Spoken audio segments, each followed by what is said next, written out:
Kami dari Institut Agama Kristen Negeri dari kelas A Pendidikan Agama Kristen.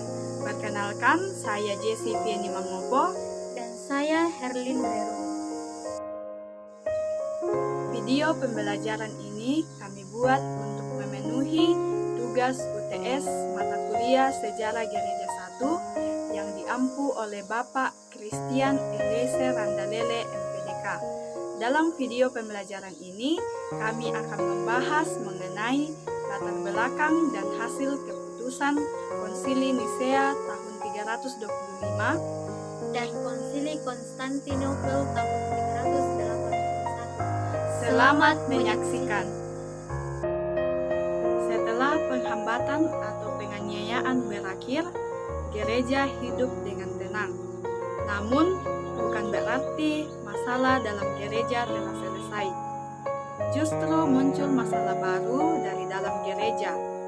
Yang dipersoalkan adalah hubungan antara Kristus dengan Allah Bapa atau Trinitas dan hubungan antara kedua tabiat Yesus, yakni keilahian dan kemanusiaan Yesus atau Kristologi.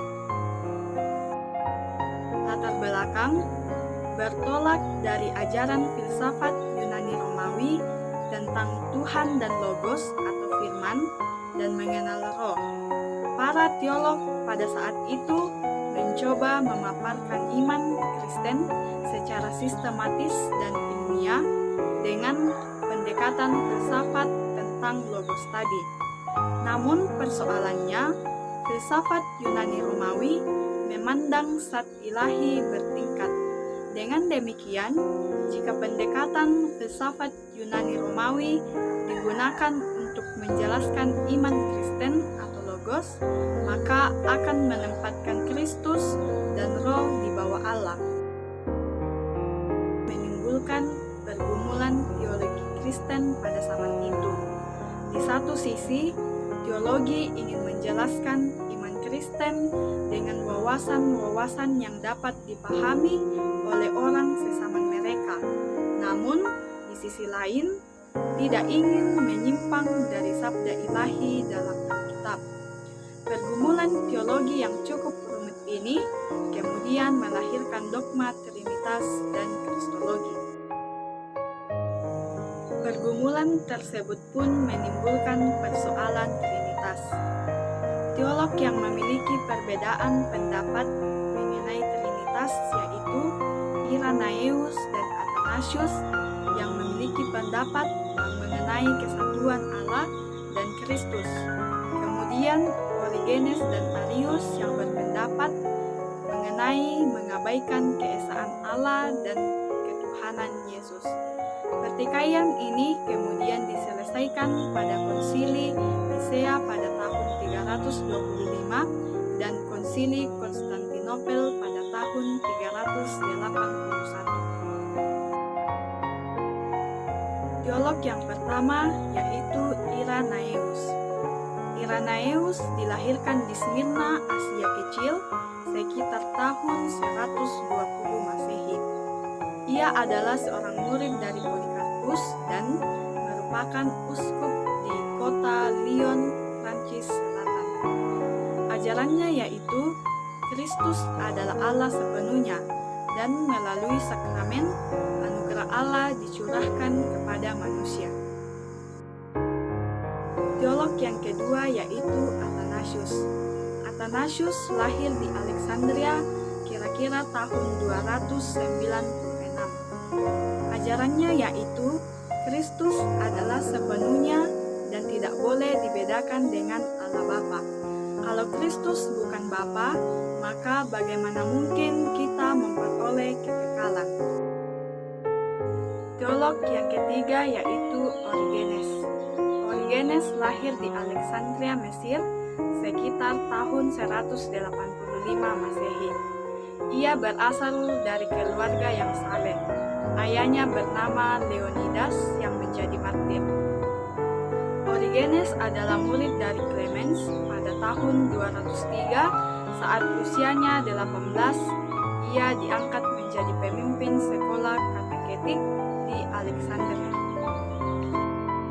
Origenes memiliki ajaran yang dimana ajarannya ini banyak dipengaruhi oleh aliran filsafat dan gnostik. Ajarannya yang pertama yaitu tentang terjadinya dunia dan tubuh kita, bahwa pada awalnya ada Allah dikelilingi oleh malaikat-malaikat yang tak terhitung jumlahnya, sedang dunia dan manusia belum ada. Kemudian para malaikat tersebut kecuali satu menjauh dari Allah. Semakin jauh dari Allah, malaikat-malaikat itu melekat pada sesuatu yang berat dan jelek yang tidak ada sebelumnya, yaitu materi. Demikianlah terjadinya dunia dan kita. Tujuan kedatangan Kristus ke dunia adalah untuk melepaskan malaikat-malaikat yang terkurung dalam materi itu. Kristus mengajarkan kepada para malaikat atau jiwa itu jalan untuk kembali kepada Allah, yaitu kasih dan askese. Dengan demikian, segala sesuatu termasuk malaikat yang jatuh paling dalam atau iblis dan naik lagi kepada Allah, dan materi atau tubuh yang melekat pada mereka menguap kembali. Dan untuk menyelamatkan malaikat-malaikat yang telah jatuh itu, Logos menggabungkan diri dengan satu-satunya malaikat atau jiwa yang tidak jatuh itu dan turun ke dalam dunia sambil menerima tubuh sama seperti tubuh malaikat yang lain. Dia mengorbankan diri demi keselamatan segala sesuatu, lalu naik ke surga sama seperti tubuh setiap malaikat. Begitulah tubuh Kristus hilang saat ia kembali ke surga. Ajaran yang kedua tentang Tritunggal. Kristus adalah Logos atau Anak, berasal dari Bapa, dari kekekalan. Dikatakan bahwa peranakannya Yesus itu tidak dapat dibandingkan dengan peranakan manusia. Allah yang kedua yang dalam arti tertentu adalah lebih rendah daripada Allah Bapa. Selanjutnya mengenai Roh Kudus, Origenes menegaskan bahwa itu bukan sekedar suatu kuasa melainkan oknum secara konkret. Singkatnya, Origenes menggambarkan Tritunggal itu secara hierarkial. Terdapat tingkatan Allah, Allah Bapa, Allah Anak, Allah Roh Kudus, di mana masing-masing berpartisipasi dalam keberadaan dari tingkat di atas. Teolog yang keempat adalah Arius. Lahir di Alexandria, Mesir sekitar tahun 250 Masehi. Menjabat sebagai penatua atau presbiteri, dan ada pula yang menyebut dia sebagai pendeta di salah satu gereja di Alexandria. Ajarannya yaitu mengajarkan bahwa anak atau Logos itu adalah makhluk Tuhan yang sulung dan tertinggi derajatnya. Ia bukannya dari kekal melainkan diciptakan. Logos itu telah datang ke bumi ini selaku pengajar dan teladan bagi segala makhluk yang lain dengan rela hati. Kristus taat sepenuhnya kepada Allah. Oleh karenanya ia diberi penghormatan ilahi. Yesus merupakan makhluk yang sempurna, lebih tinggi dari malaikat, tapi di bawah Allah Bapa. Dikatakan bahwa Yesus itu Logos dan hikmat Bapa, tetapi ia beda dengan Logos yang berada atau imanen di dalam Allah. Konsili Nisia 325. Berhubung banyak uskup yang tidak dapat menerima ajaran Arius, juga ajaran Athanasius yang dipandang mereka sebagai berat sebelah, maka terjadilah pertikaian hebat. Oleh karena itu, Kaisar Konstantinus berusaha untuk mendamaikannya dengan jalan mengadakan konsili di kota Nisia pada tahun 325 atau yang pertama, dengan tujuan supaya gereja bersatu. Dalam konsili yang dihadiri sekitar 250 sampai 318 uskup kebanyakan dari timur atau gereja ortodoks timur. Sementara hanya 3 orang dari barat atau gereja Katolik. Hasil Konsili Nisia 325, sidang yang dipimpin sendiri oleh Kaisar itu menghasilkan suatu rumusan, yakni pengakuan iman Nisea, atau beda dengan pengakuan Nisea Konstantinopel.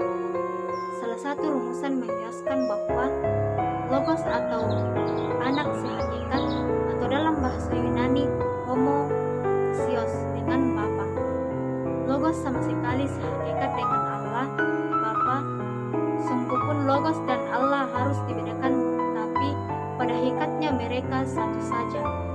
Demikian kata Athanasius. Karena rumusan yang diputuskan dalam Konsili Nisia 325 masih belum jelas, maka pertikaian berlangsung terus. Arius dan Athanasius secara bergiliran dibuang oleh kaisar-kaisar. Akibat dari konsili ini, untuk ajaran Arius dianggap sesat, maka ia dipecat, dikucilkan dan dibuang ke Iliria. Begitupun dengan Athanasius. Selama masa jabatan keuskupan menggantikan uskup Alexandria, Athanasius mengalami 5 kali pengusiran. Konsili Konstantinopel 381. Pertikaian teologi yang hebat dan lama itu baru berakhir sesudah Theodosius Agung menjadi kaisar pada tahun 379. Konsili Oikumenis yang kedua diselenggarakan di Konstantinopel pada tahun 381, yang memutuskan bahwa anak itu homoousios dengan Bapa. Dengan demikian, keputusan konsili pertama di Nisea 325 diteguhkan, tetapi dengan pengertian yang lebih terang dan dalam.